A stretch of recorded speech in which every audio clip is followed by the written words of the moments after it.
Hello everybody, it's Kara from Wild Book Garden, and today I'm here with part 1 of my April wrap-up. So once again, I read a ton of books, so I'm gonna have to do this in 3 parts. I'm sorry if that's not your preferred format, but I figure we will all be better for not having to sit through like an hour-long wrap-up. So that's what we're doing. Content warnings and links and people mentioned and all of that will be in the description box. And I did complete all of the prompts I was trying to for all the worlds of page and everything else, so feeling very good about that. And I actually did really well with reading a lot of the books on my original TBR. I did do some like swapping in and out, but overall I think I did really well, so excited about that. The first book I finished was Black Boy Joy, edited by Kwame Mabalia. 17 stories celebrating Black boyhood. So these are a bunch of different stories by Black men and Black non-binary authors celebrating Black boyhood, and this was just really lovely. I wanted to mention a few of my favorite ones from the collection. One of the ones I really enjoyed that also has my favorite title of any story is There's Going to Be a Fight in the Cafeteria on Friday and You Better Not Bring Batman, which was by Lamar Giles. The Legendary Lawrence Cobbler by Julian Winters. First Day Fly by Jason Reynolds. Unsurprising that I loved that one. Extinct by Dean Atta, which makes me really excited to read his novel in verse. The Gender Reveal by George M. Johnson. But also Jazz by Julian Randall. I really loved that one. Our Dill by Justin A. Reynolds. Percival and the Jab by P. Jelly Clark. Embracing My Black Boy Joy by Jerry Craft. So that was like a little mini graphic novel story. It was super short, but I loved it, and I'm very excited to read Jerry Craft's graphic novel now. And I did really like The Griot of Grover Street by Kwame Mabalia, which kind of connected these stories very loosely. So yeah, I just thought this was wonderful. It did what I like short story collections to do, which is it gave me some stories from authors I already love and introduced me to some new authors, including a couple that I'd been planning to read but hadn't gotten to yet, and now I'm like extra excited. So I gave Black Boy Joy 4 stars. Next, I finished Reyes Rebellion by Margarita Engel, Courage in a Time of Tyranny. This is a very short novel in verse set in Cuba in, I think, the 1920s or 30s. Yes, 1920s. And so Rima is our main character, and a lot of this book focuses on Las Mambisas, who were Cuban women who fought for independence from Spain. They were really amazing, like viewed as heroes and everything, and after that they turned their attention to fighting for women's rights in Cuba. So this covers like the women's suffrage movement. It also covers the attempts to repeal things like the adultery law, which I hadn't heard of before, and it talks a lot about like the way that illegitimate children were viewed in Cuba at this time, which was they had very few rights as citizens, and Rima is illegitimate, so part of her story involves that as well. And I did really enjoy this. I liked Rima as a main character. I really enjoyed her family, like her grandmother and her mother, and the way that they got her involved in activism. I really liked learning more about this time period and about feminism in this context. And there's a big contrast in the way that feminist issues were handled here versus like in the US, for example, where a lot of the white women who are at the head of the movement they really like refused to see the connection between women's rights and other rights. Like they were not big on intersectionality, and Cuba, they really were, like workers' rights and women's rights and the treatment of illegitimate children and all of that, they were very tightly bound up together, and I feel like this book did a great job of showing that. I did also like Maceo, who's a character that we meet later, and I did enjoy this. The writing itself wasn't my favorite, like the verse style. It wasn't bad, but it wasn't, like I said, it wasn't my favorite, and I feel like some of it was a little bit repetitive, and some of that makes sense because obviously Rima is very focused on these specific things, but I think even beyond that, it felt, for such a short book, it felt repetitive. So the writing style wasn't my favorite, but I enjoyed the history and like the story and everything of this one so much that I still gave Reyes Rebellion 4 stars. Next, I finished A Single Thread of Moonlight by Laura Wood. This is a standalone novel, and I was a little nervous about picking this one up because even though I thought I would enjoy it, I have read 2 books by Laura Wood before this, and one of them I absolutely loved and the other one I really hated. So I was nervous to see like what the tiebreaker would be, and thankfully I adored this one. So I am hopeful that the book I didn't like from her was just a fluke.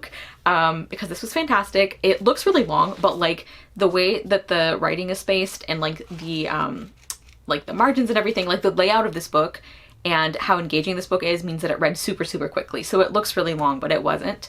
And this is a kind of loose Cinderella retelling. We're following our main character Iris, who left home. Her mother died first, and then when her father died, she left home because the woman that he had married, so her stepmother, really wasn't treating her well, and after she lost her father, she felt like there was nothing keeping her there, so she ran away to London, and she ended up becoming a dressmaker. And she finds out that she's basically running out of time to claim her inheritance. If she doesn't go back, she can be declared legally dead, which would mean that her stepmother and her stepsisters would get everything. And She doesn't want that to happen. And then it just so happens that she runs into this man named Nicholas Winter, and he needs her help with something to get back at somebody else. And it just so happens that his plan would involve going back to her home, like her home that she had originally left and that her stepfamily is living at now. So this works out really well for Iris, so she agrees to it. And it involves him helping her pretend to be a lady, like an heiress, in order to trap the person that he wants to hurt. So this is kind of a revenge story for both of them, although they don't know about the other person's plan at the beginning of this. But yeah, I love this so much.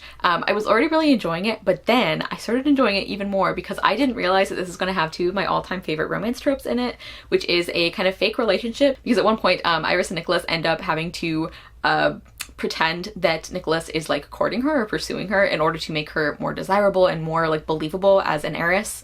And also the other trope is like the matchmaker type trope. I don't know what I'm gonna call it, but you know, the one that I've always been talking about, where like one character is supposedly setting the other character up, but then they end up getting feelings for that person instead.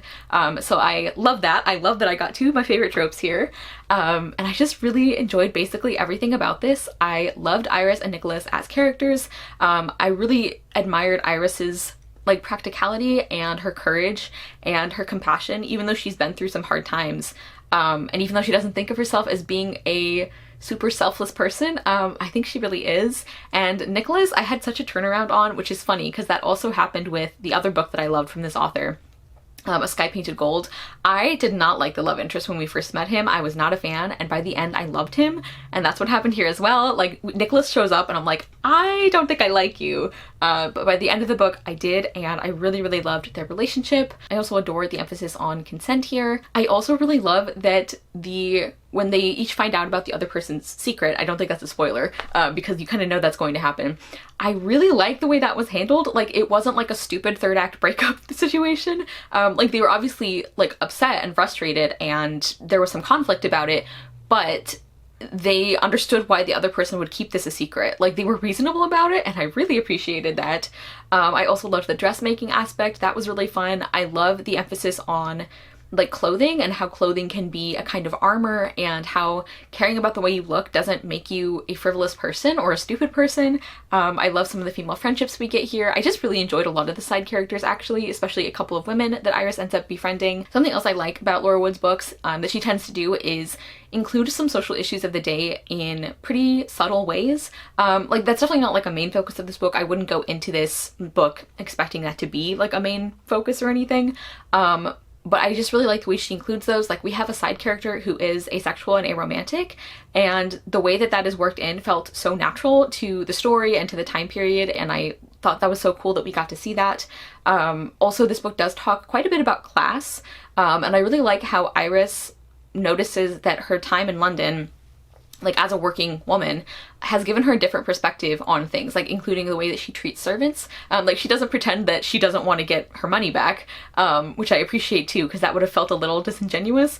But she is grateful for having this more open-minded perspective. As a Cinderella retelling, I also thought this was super interesting, and the plot was really, really engaging. Like, I really liked seeing how the story would develop. There were some things that I didn't expect or I didn't see coming, and I think the way this book plays with your expectations is really, really smart. I really enjoyed that. I only had like two tiny things I didn't love about this. One of them is we get like some references to Iris's like backstory and like her kind of tough girl persona that she had to grow up with, and those felt kind of jarring and out of place. I'm glad we didn't get this like extended like montage of her like growing up on the mean streets of London or anything, because I think that would have felt out of place too. But I just thought that element was kind of weird. And then the other thing is a specific secret that Nicholas has. I understand why he wouldn't tell Iris or other people like right away, but I think he should have done something about it because it was something that could have hurt other people as well. So those were the only things, but I really, really loved this, and I gave A Single Thread of Moonlight 5 stars. Next, I finished a reread of Still Starcrossed by Melinda Taub. This is one of my all-time favorite books, and this was a buddy read with my friend Julia from Shakespeare and Such.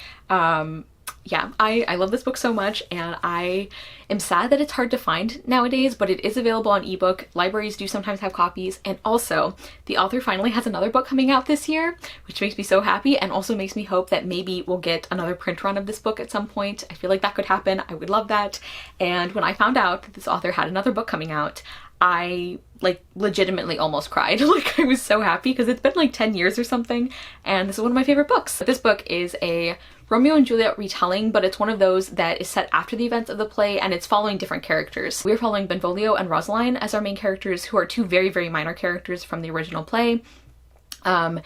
And after the events of Romeo and Juliet, the peace between the Capulets and the Montagues is not holding. Like, it's not working out. And so the Prince of Verona decides that he's gonna force a different Capulet and Montague to get married, because he thinks that'll like solve the feud. And neither Benvolio nor Rosaline are at all happy about this. They can't stand the other person. They actually have pretty good reasons, I think, for distrusting them or not liking them. And this is the last thing that they want. But they realize that if they can figure out who is sabotaging the attempts at peace between their families, if they can figure that out together, then there'd be no reason for them to have to get married. And like I said, I absolutely love this book. I really love the take on Romeo and Juliet. Like, this is actually the book that made me start appreciating that original play more, because it had never been one of my special favorites from Shakespeare. But reading this book, and especially seeing the way that you get this like almost retroactive character development for Juliet especially, but also for Romeo, it's like you get a sense of who these characters are, and I feel like you get a real sense of loss for them and for their families and loved ones. And I just think that emotional connection is one of the things that made me start appreciating the original play, which I think is pretty cool. I really, really adore our two main characters. Like, I love Benvolio and Rosaline. Rosaline is so smart and strong and like fierce and compassionate, and I just love her. And Benvolio is so brave and good as well, and I love their relationship together. I love their interactions. As I said, I think that this book does a really good job of showing why they would judge the other person. Like, even though you know that it's not fair, especially on Benvolio's side, it's like his feelings for Rosaline are unreasonable, but they are exactly, I think, how somebody would react to this, you know? And then seeing them start to respect each other and care about each other was so wonderful. Obviously I hate to love romance, but I really do think that this is one of those books where even if you don't like that trope, you could really like their romance, because it is set up so well and you see it develop so gradually, and it's never like toxic or anything. I just think that this romance is really well done, even if this is not your exact thing like it is mine. I also love the writing of this book. I think, like, especially the dialogue is very, like, it definitely has a Shakespeare flavor to it. But if you're not super familiar with Shakespeare and you're nervous about that, I don't think this book is, like, difficult to read at all. Like, maybe there's a few words that you wouldn't be familiar with, but it's not like you're just reading a Shakespeare play, you know? But the writing is still enough connected to that original that it feels like a Shakespeare retelling, you know? And I also think the plot of this one is super interesting. I really like the way Melinda Taub like took the original story and she wrote like an epilogue almost. Like, this book is kind of an epilogue to Romeo and Juliet, or like a sequel. And then also how she changed some things or reinterpreted some things. I think some of the supporting characters are fantastic as well. I think especially Juliet's nurse stands out to me, and Rosaline's sister Livia. I really, really like her. I really feel for her. I really like the sister relationship that we see between them. So yeah, like, as a retelling, I think this is fantastic, but I also think just as a book by itself, it's wonderful. And although a lot of this is to my particular taste, I think even aside from how much this is up my alley, I really do think this is a really fantastic book. I highly recommend it, and like I said, I'm hoping it's going to be even easier to find a copy now that we have another book from her coming out. So I obviously gave Still Starcrossed 5 stars. Also, I have to say, like, I know there are divided opinions on the TV show.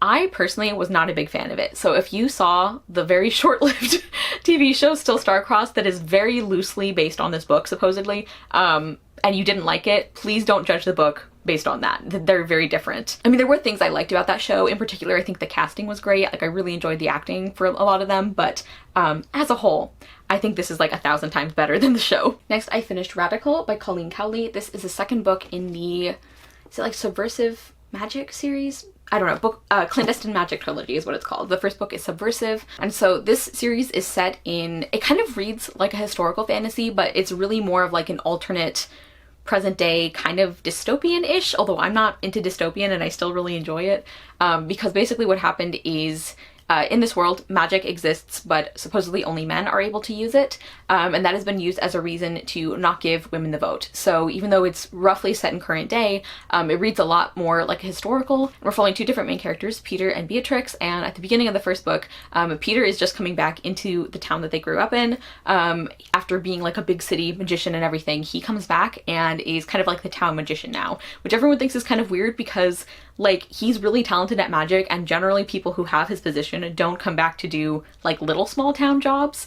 And then Beatrix is our other main character, and she's actually involved with the like this group of women that are trying to get magic like regulated, and that is connected to getting women the right to vote. So she is not a big fan of magicians, but of course she ends up working for Peter, and that's kind of where the first book starts.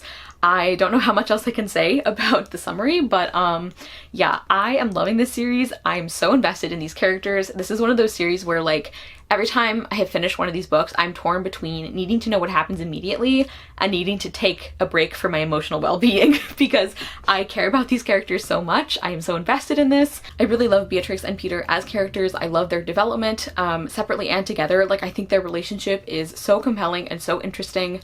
And I talked about in the first book how I think Peter is a character that is going to be, I don't know if I want to say polarizing, but I could see readers having very different responses to the way he's written and the way he develops, because like we know from pretty early on in the first book that he has done some really not great things, like some really bad things. So we know that that's in his past, and then we also see that he does something really not okay to Beatrix to get her to help him. But I think the book does a really good job of not excusing what he does, while also showing why he would feel justified in like, because it wasn't just like a convenience thing. It was like the reason he did this is because like thousands of people could die if he didn't get something to work. And so for that reason, he's like, I know this is wrong, but I'm going to do this one wrong thing so that I can save a lot of other people's lives. And I think the book does a great job of not like brushing off what he did, but also showing you why he did what he did. And we see that like so far the entirety of this series from Peter's perspective has been him trying to make up for the things that he has done. And one thing that came to me while I was reading the second book is like I realized that one of the reasons why I'm like on board for his character development, even though again we know he's done some really bad things, is because like Peter already hates himself so much that I kind of feel like I don't need to hate him for him. Like if self-loathing were an Olympic event, like my god, Peter would win every category. He just has some real issues he's working through. Like I just think the series is doing a really great job of showing that Peter is actively working to do better, that he is like, he deeply regrets what he did, and he's not just sorry about it, he's doing something about it. And I just think that his character development is really well done, really interesting, and I do care about him, you know? Even though he has done these really bad things, I want to see him do better, you know? Like I said for the first book, I do think that we could have gotten a little more explanation for why he would have been okay doing something beforehand. That's one of the only things about his character that I think could have gotten a little more work. But yeah, I love him and Beatrix, and their relationship is so like messy and complex. Also, I've been listening to a lot of Olivia Rodrigo lately, and their relationship is the song Favorite Crime. And so now every time I hear that song, I get like emo about it because it really, really describes their dynamic in these books. I'm so invested in them. I'm scared. I care about them so much. And I realize I've been just talking about them for like most of this review, but I like other stuff about this book too. The plot is incredibly gripping. Like I read these books so fast, even though they're fairly long-ish, because I just am so invested. I am so stressed. I want to know things are going to work out okay. Also, the way Colleen Cowley writes her endings is so intense. Like it's so well done, but like I finished this book, and I'm not exaggerating, when I had to like make myself get my breathing back to normal. Like I had to like take a walk, take some deep breaths to kind of like settle my emotions, which is pretty rare for me that I have that kind of like visceral physical response to a book. I also think the setting and the world is super interesting. Like this genre mashup is fascinating to me, and I think that the author does such a great job of giving you a strong sense of place and time without like wasting a lot of time on world building and everything. Like it's very subtle, but you know exactly how this town feels, like what the political climate is like and everything. I will say that as far as the gender commentary, it's a little bit binary in the way that they talk about like magic and everything like that. So that is something to keep in mind. I'm hoping that we move away from that in the third book, but we will see. I gave Radical 4 stars, but I already feel like this is going to be one of those series where as a whole, it's 5 stars. So take that as you will, but I can't wait to read the last book. I'm very afraid, but I'm very excited. Next, I finished Rose and the Lost Princess by Holly Webb. This is the second book in the, I think it's just called the Rose series. This is a fantasy that feels vaguely historical, although I'm not sure if there's a particular time period it's supposed to feel like. And as I said in the first book, we're following Rose, and she is an orphan who gets placed into service with this like wealthy house, whose owner is named Mr. Fountain. He's like one of the most important court magicians. And Rose is really excited about this because she has been wanting to like move out of the orphanage, and even though she's very young, she's like really excited to like actually have money and to live somewhere that is not the orphanage and everything. And then when she gets there, she starts realizing that maybe she has some kind of magical ability, which she actually really doesn't want, because a lot of the other servants don't trust magicians or magic. They don't like it. And she just wants to kind of like make friends and do her own thing and not have to worry about having magic. But of course it's not that easy. In this second book, we are interacting more with the royal family, which I thought was interesting. I continue to enjoy Rose. I continue to really enjoy her friends. I am even starting to warm up to Isabella. I'm starting to warm up to her. I continue to like Bill and Freddie most of the time. Like, I think the friendships are really great. And yeah, I'm continuing to enjoy this series. I think in terms of the plot, I liked this one a little less than book 1. I was a little less interested, which is surprising given the kinds of stories I usually like.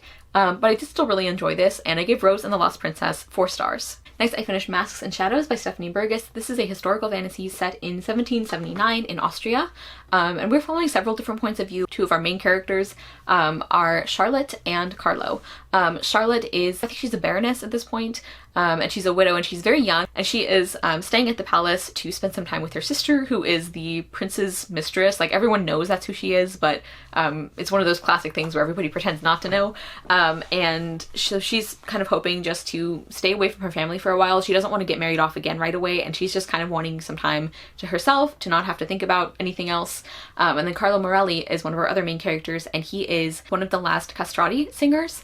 And he is staying at the palace for a while. He's like performing for the palace. Like, he's really made it big at this point, and so he gets regularly invited to all kinds of like royal events and palaces and everything. So he's very prestigious, and he's there to perform, and they end up meeting and having a really, really interesting connection and relationship, which was one of my favorite parts of the book. We are also following one of Charlotte's maids named Anna, who gets an opportunity to start working with the opera company. She was one of my other favorite parts of this book. I really, really loved her and was invested in her. And then we're following a few other characters as well, including Franz, who was probably the biggest surprise. Like, I ended up actually really caring about him and being very invested in his story. So I ended up liking him more than I thought.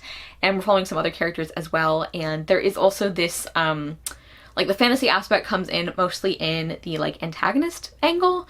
And I had like such mixed feelings about this book. Like, for a while I was thinking this was going to be like a 4.5 or a 5 star because I was loving this. I really loved the writing and the setting. I was super invested in Carlo and Charlotte as characters and also in their relationship.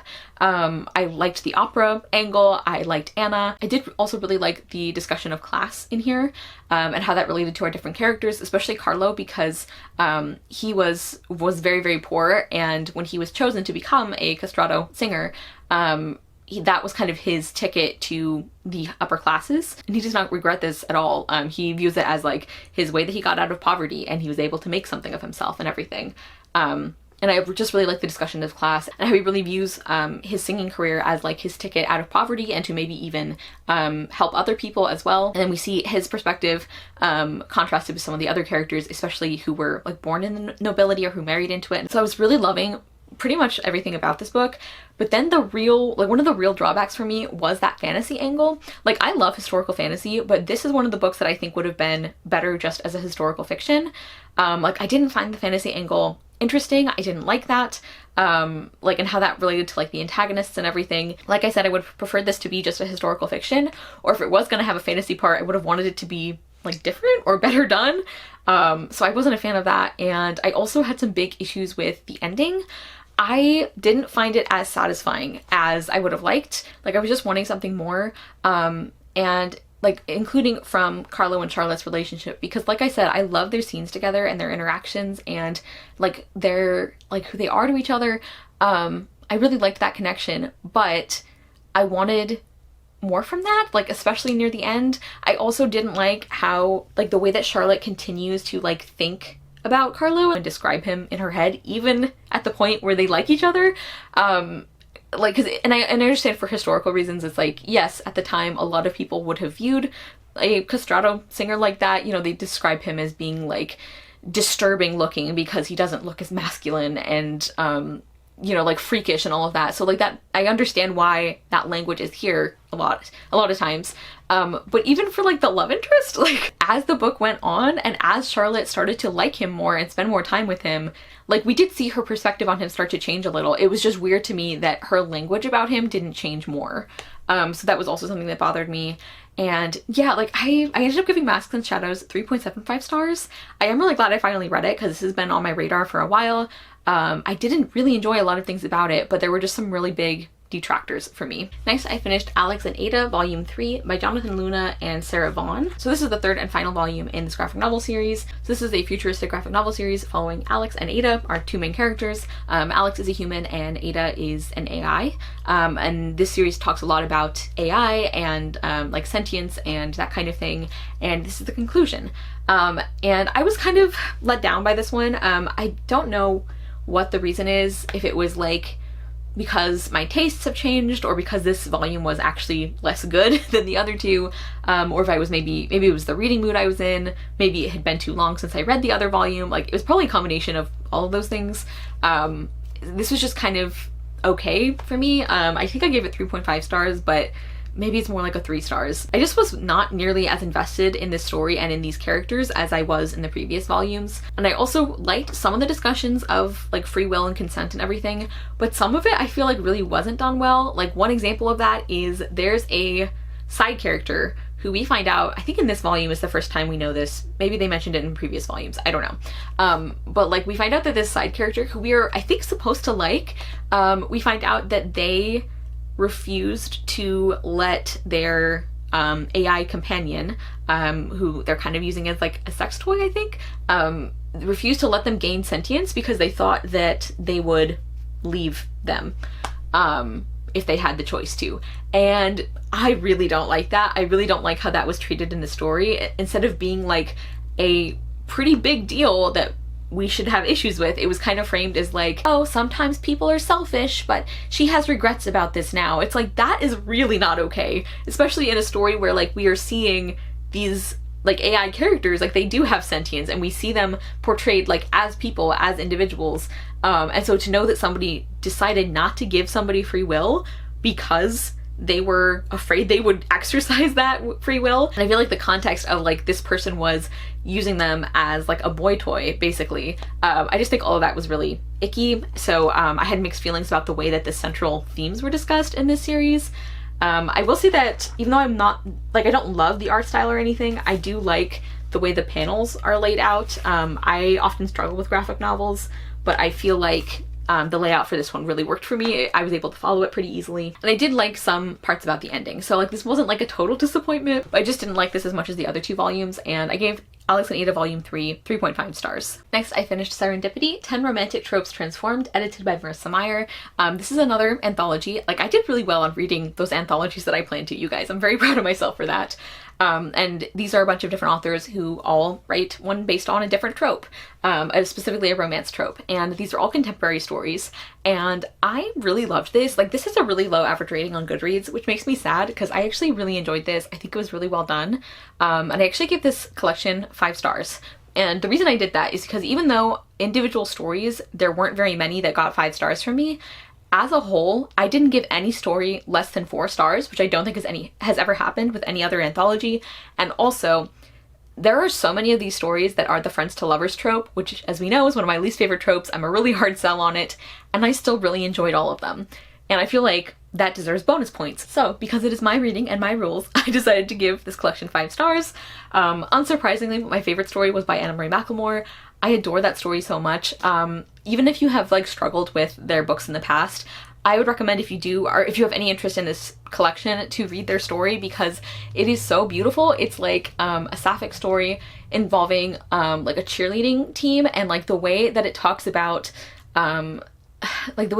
like feminism and like gender and like makeup and like beauty and colorism, and like the way that cheerleading is like a sport. These people are incredibly talented athletes. Like, I just had a lot of feelings about it, and I think that the characters and the story and the themes were all done beautifully in such a short story. Just very impressed. I also really enjoyed Marissa Meyer's story. I also really loved Julie Murphy's story. That one was really good, and that was one of the Friends to Lovers ones as well. So yeah, I just really enjoyed this. I really liked Caleb Robrick's story as well.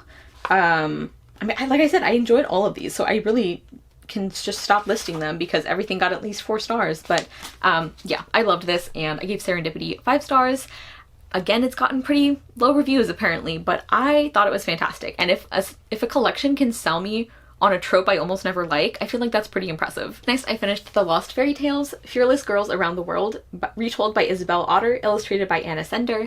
This was a birthday present from my lovely friend Hud from Badger Reads, and I thought this was absolutely lovely. So like the premise or the idea for this collection is that it's a bunch of different fairy tales and legends from all around the world that don't get as much attention, and all of these stories are ones that really center very active and very brave and strong female characters. So like, I love that setup, and I really loved this book. I loved the selection of stories. I loved what a wide variety there was. I loved, of course, the central premise about centering girls.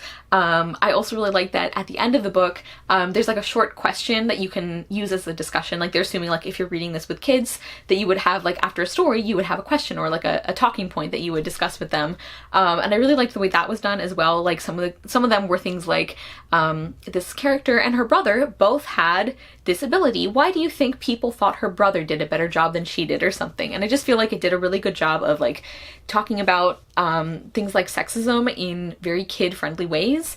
Also, the illustration style is stunning. Like, I really loved the illustration style, so it was visually beautiful to look at as well. Yeah, and like a few of these fairy tales or stories I knew about, but a lot of them I didn't. So I really enjoyed this, and I gave The Lost Fairy Tales 4.5 stars. And finally, the last book I'm going to talk about for this part of the wrap-up is Whispering Twilight by Melissa McShane. This is the 4th book in the Extraordinary series, which is an alternate history plus historical fantasy. It's set during the Napoleonic Wars. So in this world, some people are born with different abilities, and there are 8 different kinds of abilities, and then you can also, it's very rare, but you can also be considered an extraordinary in that ability, which means that you are very strong in that ability, but also that you have other aspects to it. And each of our main characters, this is a companion series, each of our main characters is an extraordinary in a different ability. In this book we're following Bess, and she is an extraordinary speaker, which is like telepathic communication, and because she's an extraordinary, she has like stronger abilities and different kinds of abilities than the other speakers do. And so at the beginning of the book, Bess is dealing with the death of one of her close friends, and she's kind of at loose ends. She doesn't really know what to do with herself, and she's kind of tired of the way people are treating her because of what she's going through. And she ends up deciding to go along on this naval expedition to work with them as a speaker, because they're really important obviously for communications. And then things go wrong. She ends up getting shipwrecked. While she's there, she also ends up getting like kind of kidnapped, taken by some of the Inca people who still have some of their communities surviving in secret even after the Spanish have come and conquered them. So I am continuing to really enjoy this series, and I did enjoy this one as well. I really love Bess as a main character. I love how smart and kind she is and how thoughtful. And I really love, I should have mentioned this, but Bess actually, I don't know if she would be considered legally blind, maybe, but she has a vision impairment that makes it very hard for her to see, especially like distances and things like that. And I think this book did a really good job of showing how that affects the way that she lives, but that's also not the only thing about her. And it also shows how like Bess gets frustrated sometimes at not being able to do certain things, but it's not like her disability does not make her an incapable or incompetent person.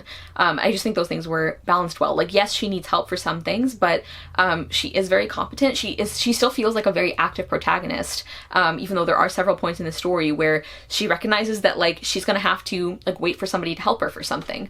And I personally felt like that balance was done really well. I also really ended up enjoying the romance in this, and I wasn't sure if I would, because she ends up like using her speaking ability with somebody that she doesn't know, which usually doesn't happen. He goes by Mr. Quinn, maybe? Yes. And so she doesn't know his real name. She does end up getting to know him really well. And that is one of the things that keeps her going in her time being shipwrecked on this island and even being kidnapped and everything. Is her connection with this man and getting to know him better, even though, again, she doesn't know his name or anything. And yeah, I ended up really liking that. I can sometimes find it hard to get invested in a romance like that where like you don't know who the other person is, just because I feel like it's hard to feel like a character is well developed if you don't know which character you're talking about.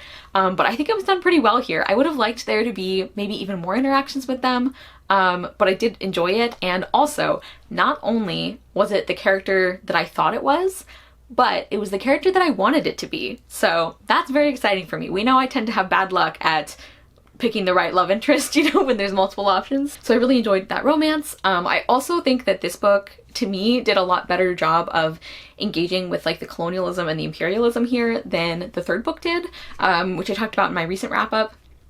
Like, I feel like this one did a lot better job of like commenting on that. And I think the author did a pretty good job of showing how Bess would have grown up in a certain culture, in a certain context, and how that would maybe make her view the Inca people, for example. But also, she's a very smart person and she's a very compassionate person. So once she gets there, she starts like observing them and noticing like, oh, the things I was raised to believe about them, maybe those aren't actually true. I also really liked Amaya, who we meet here, and she is the main character of the next book, so I really enjoyed her. I also enjoyed the story of this one overall. I could have done with a little less of the like kidnapping and like survival story aspects, just because I personally don't find that kind of story super interesting, but they were still well written. It's just that's not a plotline I tend to find very interesting. And I did also appreciate that because of Bess's ability, it wasn't as isolating feeling as it usually is. Like, there were definitely still stakes, but I feel like there was enough other stuff going on. And I also continue to find the magic in these books really, really interesting. Something I'm impressed with is the way that Melissa McShane, like the way that she writes these abilities, like, yes, they make some parts easier, like travel, for instance, in a lot of cases can be a lot easier, but they also come with their own restrictions. And I feel like those things are balanced really well. Like, it doesn't feel like the characters are so overpowered that like there's like no stakes, no conflict, but it also doesn't feel like there's so many roadblocks and frustrations that it's like, why even come up with these powers if they're going to be so useless, you know? So yeah, continuing to really enjoy this series. There are a few specific things I didn't love about this one that I won't get into for spoiler reasons, but if you are interested, I will link my Goodreads review where I talk about those in depth. But overall, I did really enjoy this, and I gave Whispering Twilight 4 stars. Okay, everybody, so those are the first group of books that I read in April. Please comment down below and let me know if you have read any of these, what you thought of them, or if you're going to pick them up. Thank you guys so much for watching. I will see you soon with another video, and I hope you love the next book you read. Bye!